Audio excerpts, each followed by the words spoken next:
Hi guys, welcome to my kitchen. I'm making a quiche today. So I'm making a ham, cheese, and tomato quiche because being in the lockdown, it's a bit weird for all of us. For some reason, everyone is always eating, everyone is always hungry, but there isn't really that endless supply of food. So the quiche I'm making today is actually taking things that I have in my fridge, and I think that is what is going to help all of us through the lockdown. Making use of the things that you have and trying to make them more exciting and more interesting. And if you have kids, I know exactly how you feel because they're eating you out of house and home, and they're always leaving other things behind. And this particular quiche is what I have lying around to make this wonderful creation. Now, I have puff pastry. I'm just going to go through all my ingredients real quick. So I've got some puff pastry here. It's store-bought pastry that you can buy. Normally for quiche you would use a short crust pastry. I just have this in my fridge and that's what I'm using today. I've got some black pepper, just ground black pepper. I've got some salt. I have chives. And I've got some cheddar cheese. Now I've got quite a bit of cheddar cheese, but I will explain myself a little bit later. And I've got some fried onion. So this was actually half an onion that I chopped up and I fried it. So that's what I've got in there. And I've got 3/4 of a cup of cream. It's just fresh cream, so just a normal fresh cream that you use. And here I've got some ham. So as you can see, the ham has been chopped up really quite roughly. That's because it's sandwich ham, so there's nothing special about it. It was just sandwich ham that I had lying around in the fridge that I've now chopped up that I'm going to use in the quiche.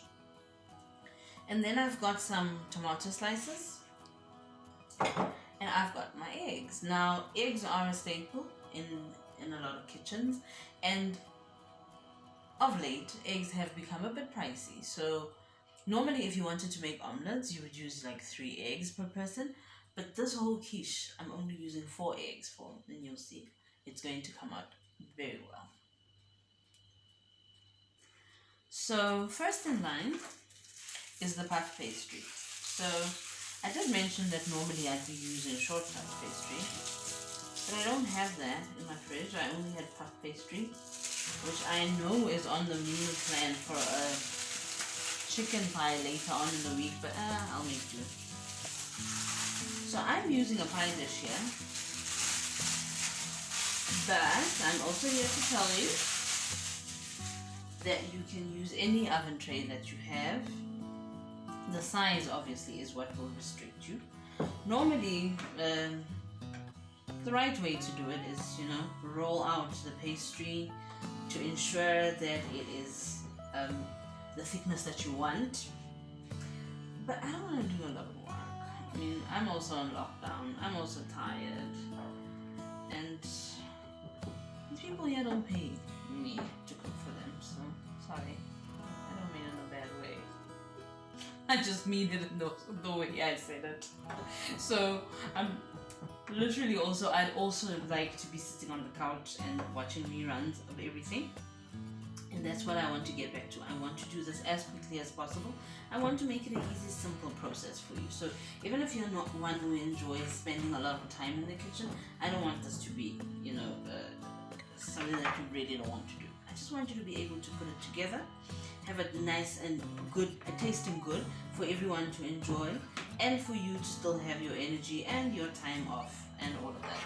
So all I'm literally trying to do is I'm just cutting off the edges of the pastry, because once we start to cook the pastry, you're going to see it's going to shrink towards the middle and come off the edges a little bit. So what you want to do is you don't want to cut it too low in, because if you cut it too low in, then obviously the height will be a lot less. I'm just going to keep it just on the edge, just for the drama, nothing big.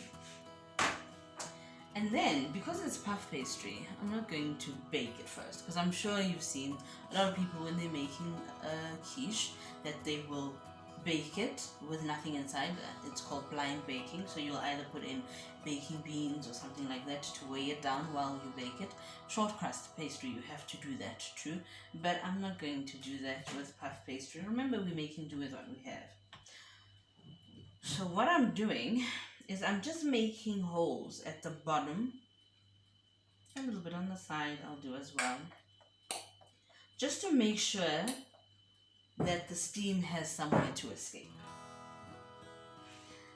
And the other thing that we like about pies is what we're going to get out of this pastry. We're going to have a nice dry bottom, because that's what we want. I don't mind a soggy bottom, and that's not an innuendo for anything. I don't mind it at all, but we're just going to try and get it nice and dry so the pastry can bake well. Okay, so that is my pastry. I'm going to start putting together the actual egg filling. Right? Remember, we've got some onions, and we've got some ham, and we've got some tomato.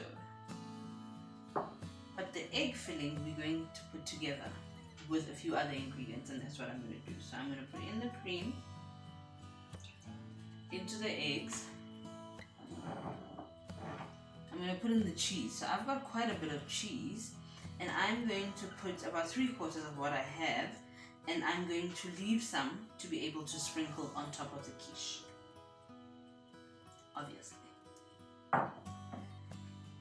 Just some salt.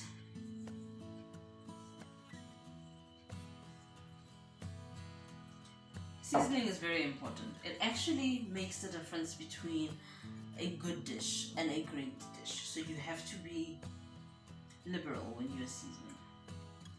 And then I've got some pepper. So I'm just going to whisk this together. So this is literally going to be the egg filling for my quiche. So all the ingredients that you see on the counter here are the things that I've said that I have in my fridge. And normally what I like to do with quiche is I like to put in as much vegetables as possible, because my kids like to eat it. They like cheese. If you haven't already figured that part out, they like cheese, and everything that has melted cheese on it you can get them to eat. So if you have, I don't know, some leftover vegetables, for example, if you have some leftover courgette or butternut, if you've got peas in the freezer that you want to put into your quiche, you can do that. That way you get everyone to eat their required quota of vegetables without having to fight them. I'm really enjoying this more than I'm supposed to. Should have stopped quite a while ago. Let's do that. Okay. Now I am going to start to put together the quiche.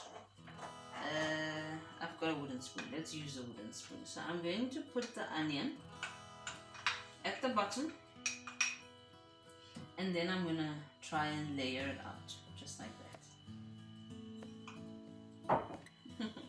Almost can't see the onion. And then I'm going to try and distribute the ham as much as possible. I'm actually being very silly saying that, because this is actually quite a bit of ham. But all you want is to have a little bit of ham everywhere on your quiche, that every slice is able to have ham, a little bit of onion, and the tomato as well, so you can get the right taste, the taste that you're looking for. So if you wanted to use some leftover chicken in here, that would also be perfect. And then I'm going to put the tomato slices. Now the tomato slices are largely just to make it pretty and to make sure that I have just a little bit of veggie in there.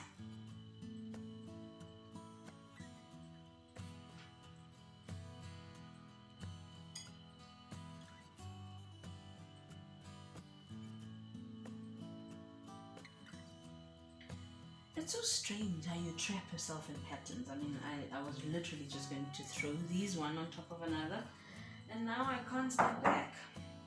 And now I'm going to put in the mix, right? So this is a little bit dark, of a dark corner here. Let me just bring it close to me, because I think that's what I'm being signaled to do. And then I'm going to put in the egg mix. You see the egg mix is going to go everywhere on top. You see all of that cheese that we have there. Quite a lot of cheese. Not complaining. I'm also going to just try and distribute it a bit more. And then remember, we've got some of that leftover cheese that I'm just going to drizzle a little bit on top, just like so. And then I've got some chives over here, so I'm going to put just a little bit of the chives, and then I will put it on again a little bit more once the quiche is ready. That's basically that easy. So now what I need to do is I need to put the quiche in the oven. So I've got my oven preheated at 180 degrees Celsius, and then I'm going to put in the quiche for about 25 to 35 minutes. But the trick is you need to just make sure that the quiche or the egg mix on the inside is actually set. That's the important thing. So it's 35 minutes later and our quiche is done. As you can see, the crust is nice and browned. We've got a golden brown hue going on there, and the actual quiche itself has set and is nice and stiff, and you can see those tomatoes that I was laying out ever so prettily have paid me back. And as you can see, I'm just sprinkling with a little bit of chives before I start to cut. So ignore the fact that my knife says cake. You know what I'm trying to do.